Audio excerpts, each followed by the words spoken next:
Forests. Oh, the beautiful creations of God. We know the world has a total forest area of 4.06 billion hectares, which is 31% of the total land area. It is undoubtedly a significant rural industry and a major environmental resource for the people. But today, the alarming fact that concerns all of us is the increasing rate of degradation of forest covers. And one of the reasons among them can be none other than forest fires. Oh, that sounds scary, right? But why? Because it brings out of troubles not only for the people or the environment but also to the animals living in harmony.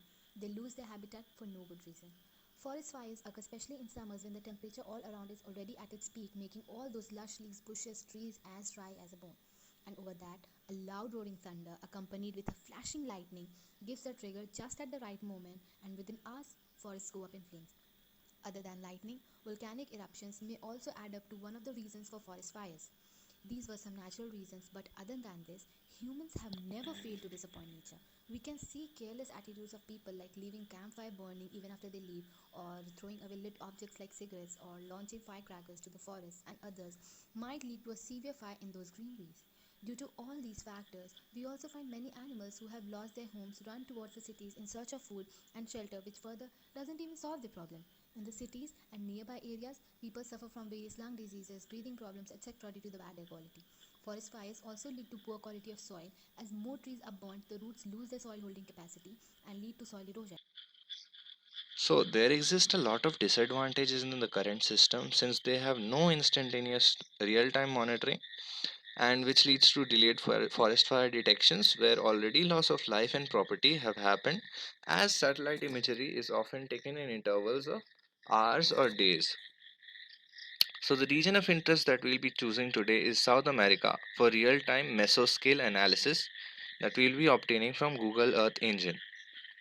Our novel idea is to develop an application for the prediction and detection of forest fires in real time.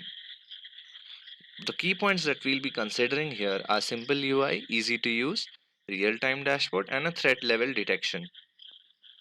So let's save the world from burning. So first of all, we'll take a user input in the form of coordinates, latitude and longitude. Then we'll load a satellite image from Google Earth Engine.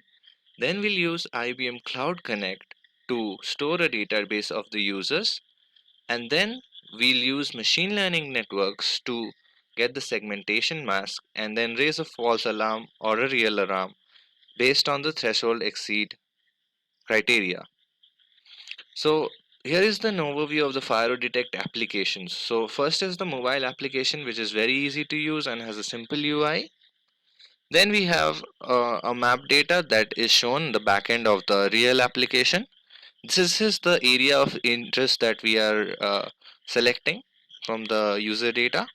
This is the actual heat map of the predictions. The red ones are extremely vulnerable, the yellow ones are moderately, and the blue ones are the safe areas.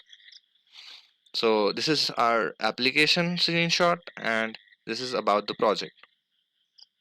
So let's build a sustainable environment for the world and get towards a better global health. Thank you.